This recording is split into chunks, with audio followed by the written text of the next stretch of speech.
வணக்கம். ரொம்பவே பிரபலமான ஒரு திருவிழாவோட ஆரவாரத்துக்கு நடுவுல ஒரு பெரிய தெய்வீக ரகசியம் அமைதியா மறைஞ்சிருக்குன்னு சொன்னா நம்புவீங்களா? அகத்திய மாமுனிவரே வெளிப்படுத்தின அந்த ரகசியத்தை தான் நம்ம இன்னைக்கு பார்க்க போறோம். வாங்க இந்த ஆன்மீக பயணத்தை ஒண்ணு ஆரம்பிக்கலாம். இங்க பாருங்க, இந்த பழமையான வாக்குல தான் நம்ம தேடலுக்கான சாவியே இருக்கு. பார்த்தா சும்மா ஏதோ வார்த்தைகள் மாதிரி தெரியலாம், ஆனா இதுக்குள்ள ஒரு ஆழமான வழிகாட்டுதல் ஒளிஞ்சிருக்கு. வாங்க, இதுல என்ன ரகசியம் இருக்குன்னு நாம சேர்ந்து கண்டுபிடிக்கலாம். சரி, முதல் பகுதிக்குள்ள போலாம். இந்த ரகசியத்தோட ஆணிவேரையே புரிஞ்சுக்கணும்னா நாம முதல்ல ஆருத்ரா தரிசனம்ங்கிற அந்த புகழ்பெற்ற விழாதுக்குள்ள போகணும். அது என்ன, அதோட முக்கியத்துவம் என்னன்னு முதல்ல பாத்திரலாம். புனிதமான மார்கழி மாசம், அதுலயும் திருவாதிரை நட்சத்திர நாள் அன்னைக்கு உத்தரகோசமங்கை திருத்தலமே விழாக்கோலம் பூண்டிருக்கும். ஏன் தெரியுமா? ஆருத்ரா தர்ஷனம் தான் காரணம். கொஞ்சம் யோசிச்சு பாருங்க.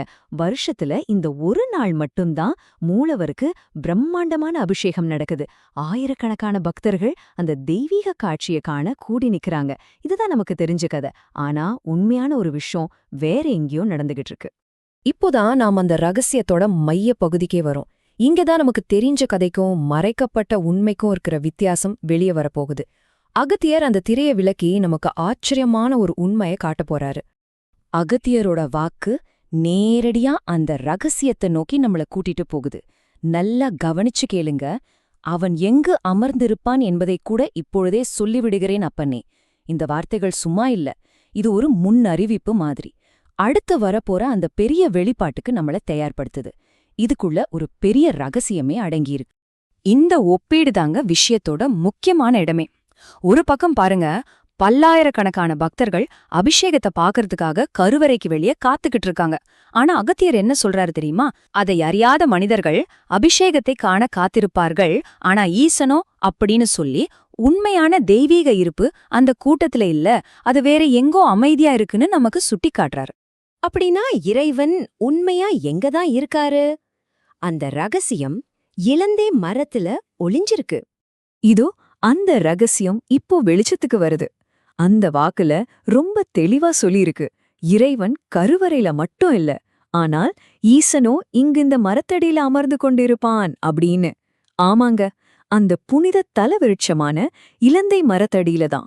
இதுதான் அகத்தியர் நமக்காக வச்சிருந்த அந்த பெரிய ரகசியம். அப்போ இந்த தலவிருட்சம்னா என்ன? அது சும்மா ஒரு மரம் கிடையாதுங்க. ஒரு கோவிலோட உயிருள்ள ஆன்மா மாதிரி. ஒரு கோடி மரத்துல எப்படி ஒரு கோவிலோட சக்தி எல்லாம் ஒன்னு சேருதோ, அதே மாதிரி அந்த இடத்தோட ஒட்டுமொத்த தெய்வீக சக்தியும் அதோட ஜீவனுமே அந்த மரத்துல தான் இருக்குன்னு ஒரு நம்பிக்கை. சொல்லப்போனா உத்தரகோசமங்கையோட ஆன்மாவே இந்த இளந்த மரம்தான். சரி, இப்ப நாம கடைசி பகுதிக்கு வந்துட்டோம். இந்த பெரிய ரகசியத்தை இப்ப நாம தெரிஞ்சுக்கிட்டோம். இதுக்கப்புறம் என்ன? இது வெறும் தெரிஞ்சுக்க வேண்டிய ஒரு தகவல் மட்டும் இல்லைங்க, இது நமக்கான ஒரு நேரடி அழைப்பு.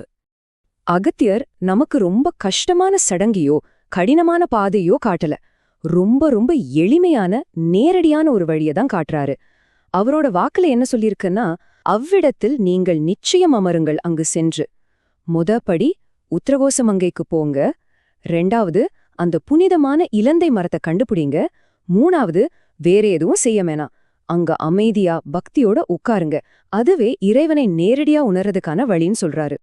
அப்போ இந்த முனிவரோட செய்திங்கிறது ஒரு ஆழமான அழைப்பு. ஏதோ ஒரு சடங்க தூரத்துல இருந்து வேடிக்கை பார்க்கிற ஒரு ஆளா இல்லாம, உயிருள்ள ஒரு ஆன்மீக உண்மைய நீங்களே நேர்ல அனுபவிக்கிற ஒருத்தரா மாறுங்கன்னு நம்மள கூப்பிடுது. இது சும்மா பார்க்கற விஷயம் இல்ல, உணர்ற விஷயம்.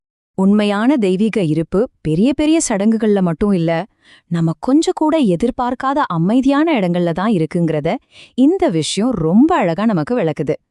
இந்த உண்மைய மனசுல வச்சுக்கிட்டு உங்க வாழ்க்கையில அந்த தெய்வீக இருப்ப நீங்க எங்க தேடுவீங்க? கொஞ்சம் யோசிச்சு பாருங்களேன்.